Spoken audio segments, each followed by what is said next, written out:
What is up, everyone? It's Quinn here, and in today's video, I'm going to be going through my Week 2 top 40 running back rankings, splitting these guys up into different tiers. If you guys enjoy the video, hit that like button, subscribe. Also, stay tuned. I'll have my wide receivers coming out today also. But let's just dive right into tier 1 here. I wouldn't focus too much on the order of these top 8. Unless you're in like a 4-team league, if you drafted any of these dudes, they're obviously going to be locked into your fantasy football lineups. So Breece Hall, Bijan Robinson, Saquon Barkley, JT, Kyron Williams, Jahmyr Gibbs, Isaiah Pacheco, and Joe Mixon. Obviously those top guys, Breece Hall's a stud, Bijan's a stud, Saquon is coming off a monster week 1. I think a great sign that he was hitting in the touchdown department. Also had a big reception. I think those are two of my concerns heading into the year. Just his overall touchdown upside with Jalen Hurts' legs, and then also the receiving volume. The volume wasn't crazy, but the fact that they are kind of using him down the field is fun. Jonathan Taylor, not coming off a great game, but I think this is a better matchup here. Clearly their workhorse there for the Colts. Kyron Williams, I did have some concerns about Blake Corum's involvement. I still have some long-term concerns on whether or not he's going to have that role locked down throughout the entire season. But I mean, the usage was amazing in week 1. So week 2, expecting, similar things. Jahmyr Gibbs, not the best matchup here against the Bucs, but still a top option. Isaiah Pacheco's usage was pretty encouraging. Samaje Perine filtered in, but he wasn't taking over like a monster role. It wasn't to the same extent of a guy like Jerick McKinnon. And then Joe Mixon coming off a monster debut here for the Texans. Just a clear workhorse on a very, very good offense. I will say there are a couple of players that I'm going to be assuming are not playing for this video. The first one's going to be Christian McCaffrey with like the calf/Achilles injury. If he ends up playing, you're probably going to play him regardless. I don't think they're going to play him if he's going to be super limited. I think they're good enough where they can survive without him, get him healthy. So if CMC's active, he's obviously playing. And then I feel like at this point, Kenneth Walker is trending towards not playing with his oblique injury. If he's fully healthy, like we're not getting any negative reports, he would slide in as like a mid-tier RB2 option. If he's limited, then it gets tougher because he could be looking at a split with Zach Charbonnet. But right now for this video, I'm just going to be assuming that Kenneth Walker's out. Now looking at the tier 2 options, only 3 players here, kind of like our back-end RB1s. It's going to be Jordan Mason going up against the Vikings, Derrick Henry against the Raiders, and then James Conner against the Rams. So for Jordan Mason here, like I said, assuming CMC is out, he had a monster game with no Christian McCaffrey in the lineup. I don't think he's like a one-for-one replacement in terms of production. He's just straight up not as good of a player, and the receiving ceiling is definitely lower. But within this 49ers offense, I mean, he is a smash play if CMC misses. Then we have Derrick Henry, who's not coming off the best week 1, but this is just a way more favorable matchup. The Ravens are, large favorites in this game. They should go ahead early on. It's going to be a much better game script for Derrick Henry. And then wrapping up tier 2 with James Conner, I really liked his usage in week 1. You didn't have Trey Benson kind of on his heels. He's the clear-cut running back 1. I like this Cardinals offense moving forward. So I do think he's more of like a back-end RB1 play. Also, we did see the Lions running backs have a lot of success going up against this Rams defense. Now looking at tier 3, an interesting tier here. I think a lot of these guys don't have the best matchups, but I'm actually going to start off this tier with Zach Charbonnet. I think if Charbonnet is playing in this game without Kenneth Walker, I feel like he's a better fantasy option than if Kenneth Walker's playing with Charbonnet as his backup, because Charbonnet should handle a monster workload. I know it's a different coaching staff, but last year when Kenneth Walker missed time, Charbonnet stepped into a workhorse role. Not the worst matchup here against the Patriots, a solid defense, but I think a workhorse Zach Charbonnet will be totally fine. So assuming Walker's out, I like Charbonnet as like a fringe running back 1 option. Then some of these other guys don't have the best matchups. Travis Etienne going up against the Browns. A little bit concerning that you had Tank Bigsby kind of cutting into the carries, but Travis Etienne was still getting all the most important touches, the goal line looks, the receiving work, so not overly panicked on Travis Etienne.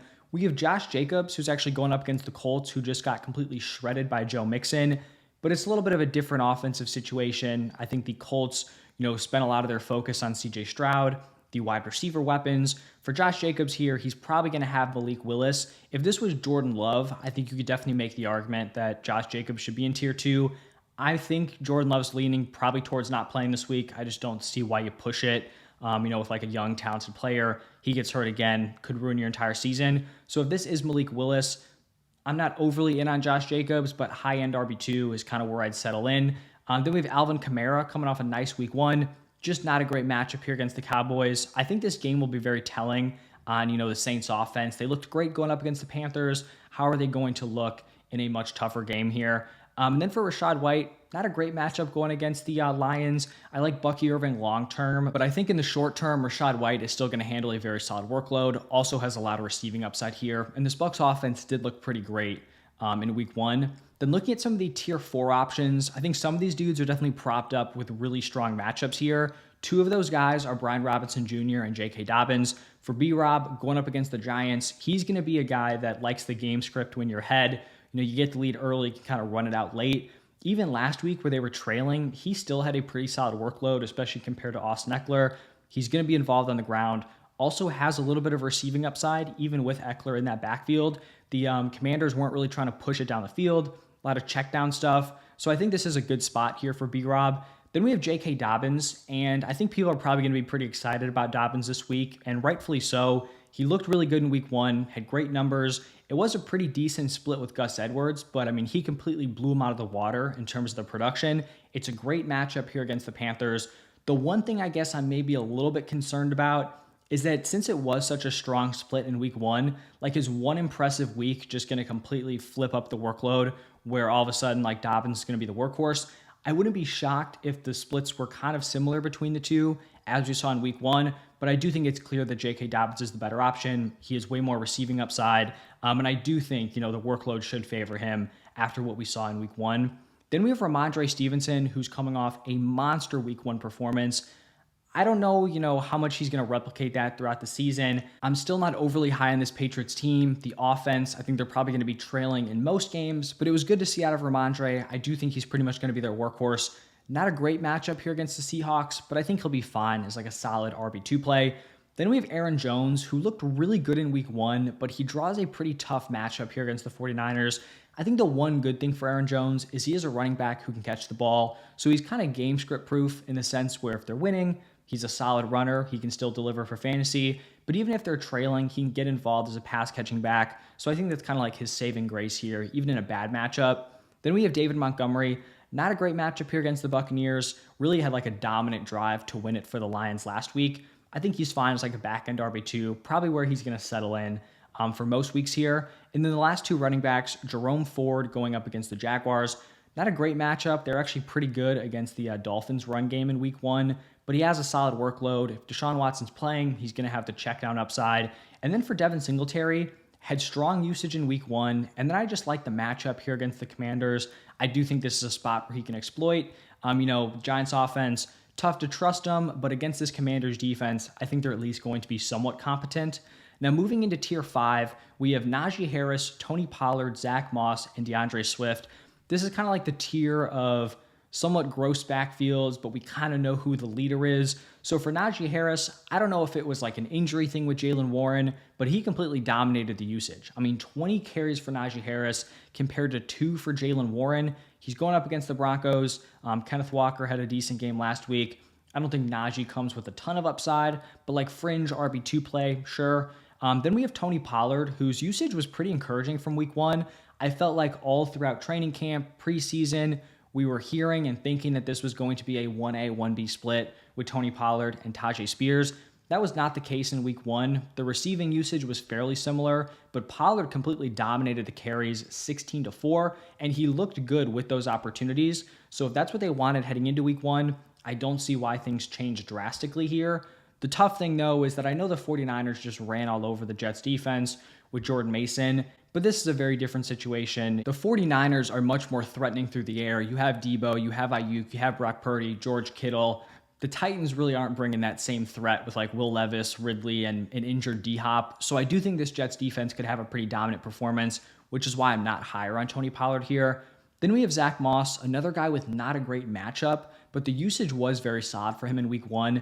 This was not a close committee between him and Chase Brown. Moss took pretty much all the valuable snaps. He took the goal line look. He dominated third downs. He was in on the 2-minute drill snaps. So pretty encouraging for Zach Moss. Like I said, not the best matchup here against the Chiefs, but I think he'll be fine. It's like a high-end RB3. Plus, if they are getting into the end zone near the goal line, he looks like he's going to be their guy. And then we have DeAndre Swift, who was the pretty clear running back 1 heading into the season. His usage was fine in week 1. It was just the fact that this Bears offense completely flopped. Not the best matchup against this Texans defense, so I feel like the jury's still out on what the Bears are going to look like moving forward. We haven't really seen them look great yet, so I'm still a little bit skeptical, but high-end RB3 play is kind of where he's going to settle in. Now, looking at tier 6, I feel like this is almost like the cutoff of guys who are even somewhat playable at this point. We have Zeke going up against the Saints. This was a pretty close split with Rico Dowdle, but it does look like, at least from week 1, that Zeke's going to be getting the goal line work, which kind of separates him. Javonte Williams and Jaleel McLaughlin are both in this tier. It was weird usage from this Broncos running back room. Javonte was actually out-carried and out-targeted by Jaleel McLaughlin. McLaughlin didn't really come through, though, so I have them in the same tier. They're pretty close together. I guess I just personally would prefer Javonte moving forward, but if you prefer Jaleel McLaughlin, I don't think that's crazy. Then we have Zamir White, who definitely seems like his value took a big hit after week 1. This is just not a likely good game script for him going up against the Ravens. We saw in week 1, going up against the Chargers, he was out-snapped by Alexander Mattison. He was not efficient on the ground. And if he's not getting into the end zone, he has a very, very low weekly floor. So this does seem like the game where the Raiders go down early. It's more of an Alexander Mattison game script, and Zamir White's disappointing. So there are still ways this pans out. If it's competitive early on, maybe he just straight up gets into the end zone on a good drive. So I don't think he's completely unplayable, but I'd probably prefer to have a better option. And then Gus Edwards here, like I talked about with J.K. Dobbins, might be getting slept on here a little bit, because if he can still maintain somewhat of a split here with Dobbins, I think both these dudes could potentially eat in this Panthers matchup, but it's tough to feel overly confident when he didn't really do anything last week. You expect J.K. Dobbins to probably improve on his usage. And then I mentioned Jaleel McLaughlin to kind of wrap up this tier. Now shifting into tier 7, hopefully you're not really considering playing these guys, but I get it. Injuries, you could be desperate, 0 RB, hero RB, large leagues. So tier 7, starting off here with Jaylen Warren. Now based on his week 1 usage, he definitely should not be sniffing the top 40, but I think we have to project at least a little bit of a larger role. I would really like to believe that his poor usage was due to his injury in the preseason, because as a player, you're looking at Jaylen Warren compared to the other dudes in this tier. He should be blowing them out of the water. He should have a larger workload, so kind of banking on an increase here in week 2.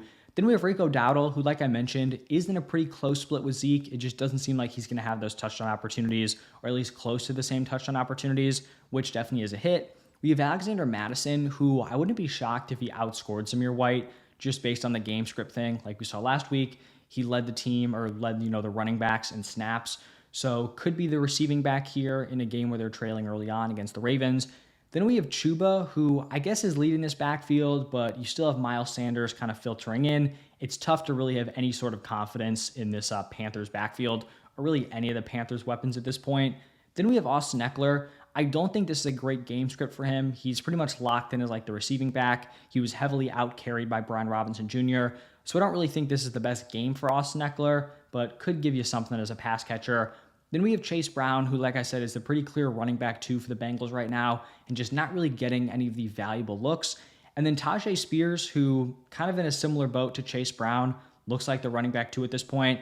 I could see some more upside for Tajay Spears, I guess, just because he was slightly more involved as a pass catcher. I think he ran 4 more routes than Tony Pollard, so maybe this is a trailing game script where Tajay Spears gets more usage, but Tony Pollard looked good. Tony Pollard can also catch passes, so just not a great spot right now for Spears.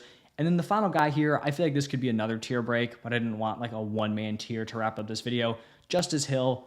I would say Justice Hill is pretty much unplayable. It's not a great game script for him, but after those top 39, I don't think there's another clear option. You're getting into handcuff territory at that point, just hoping a backup can get into the end zone. So that's going to wrap it up for my top 40. If you have any fantasy questions, drop them down below. I'll make sure to get back to you as soon as I can. Start sits, trades, waiver wire, whatever it may be.